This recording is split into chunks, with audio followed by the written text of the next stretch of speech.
Well, hello everybody. This is for Slavic Vukmanovic.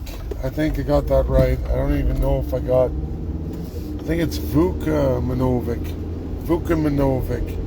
I want to do this for you. You deserve it to hear the truth.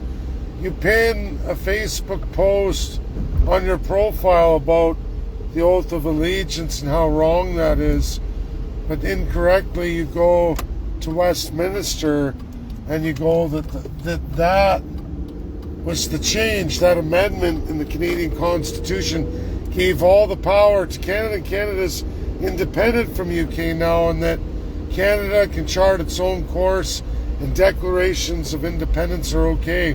At least with the Canadian Crown sworn lawyer who already goes against your own pinned post you have on Facebook.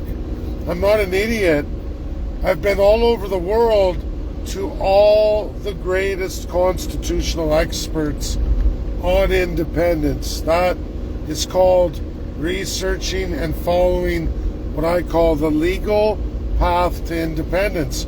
Many countries, in fact 84 regions, territories, colonies, and countries have gained independence from colonial masters since World War II.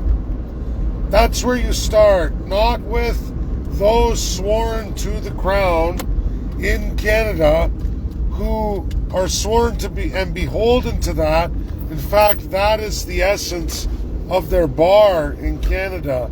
Those folks are not folks who are going to help you get independence, especially when they tell you a Declaration of Independence is how it's done, because I can show you every country since World War II, region, colony, territory, that's done a Declaration of Independence has failed. All the countries who did a United Nations Security Council approved referendum did get independence and did get recognized as a country in this world. That's it.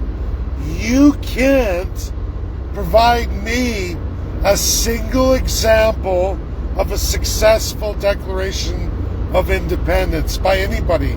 The most recent being,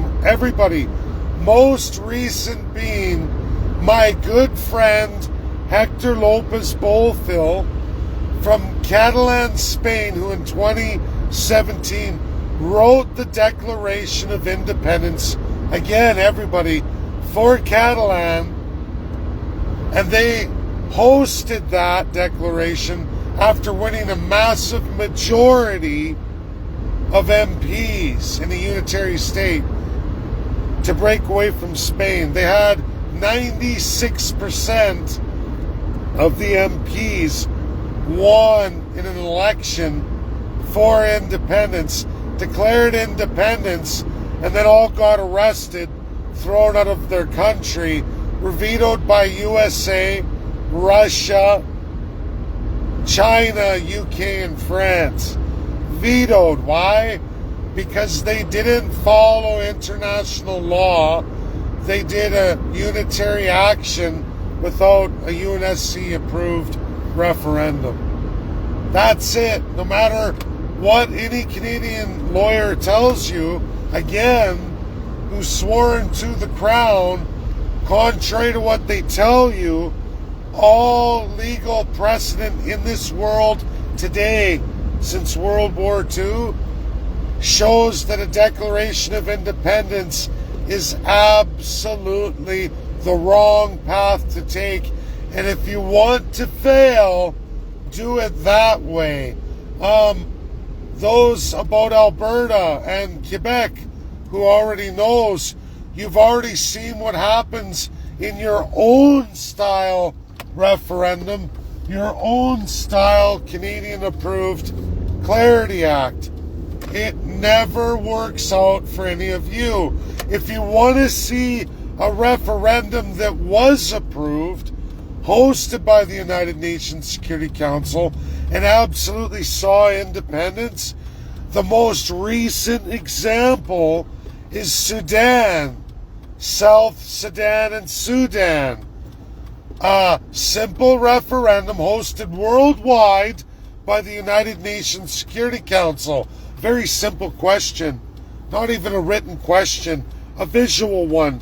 How simplified it was. The two tribal factions, Sudan and proposed South Sudan, a picture of each of them waving goodbye, walking away, or shaking hands, coming together in a warm embrace. And guess what all the people voted for in a 96 percentile? Drum roll, please. They voted for independence. They voted for the simple United Nations Security Council referendum, again in the 96th percentile, and they were granted independence. This referendum was worldwide for all made refugees. Toronto, Edmonton were two Sudanese communities for those refugees in that war-torn region. They got it.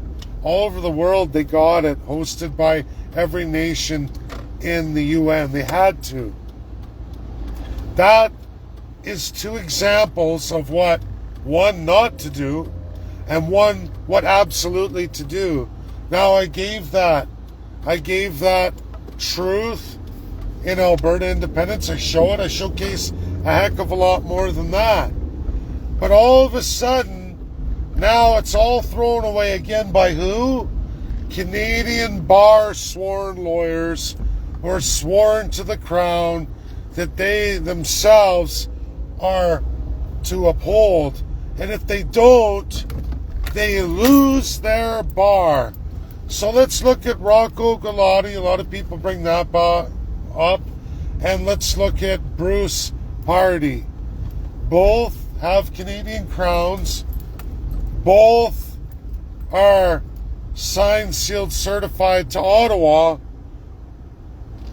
Why would they help you, and why would they ever give you any path to 1, 51st state, or 2, to independence in any meaningful way?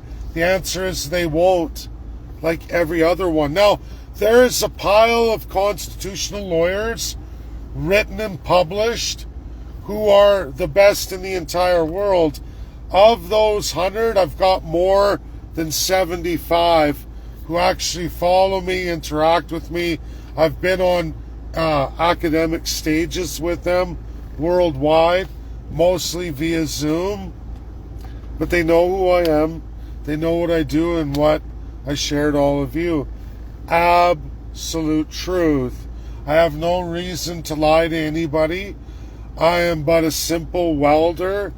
I have an education in economics, and I'm not Crown sworn. I've never taken any of those positions. I earn my living the honest way, and I certainly never, ever lie to Canadians. You'll find I have all of America's best legal minds in these faculties, bar nobody else. And not only when I say best, I mean actually published, not people with podcasts or websites claiming they know. I mean actually published, successful, world-renowned. Everybody accepts what they've written as truthful.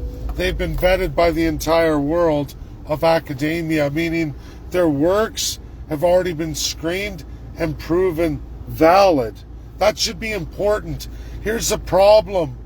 People like Rocco Galati and Bruce Pardy have none of that. Zero, in fact. You can't find them in any academic paper or publication on any of those topics, because they're not renowned, they're not accurate, and in fact are leading all of you down the toilet. This is done over and over by your Crown. Is it UK's Crown? No. Since 1952, your government, all political parties, have assumed the power of the Crown. Yes, that amendment was done Westminster 1931. But it didn't change the fact that they assumed the power of puritocracy and the exact same system by putting the British monarch as head of state. I'm sorry, all your bar lawyers and many other designations in Canada who hold Canadian designations again will never ever help you. They're sworn to defeat you, sworn to betray you. And it shows. I go with those who are successful, those who are published, not those who are not, and in fact lying to you. That's the best way I can say it. People lying to you because they are one with the master. These are loyalists, or as Malcolm X said, the house Negro.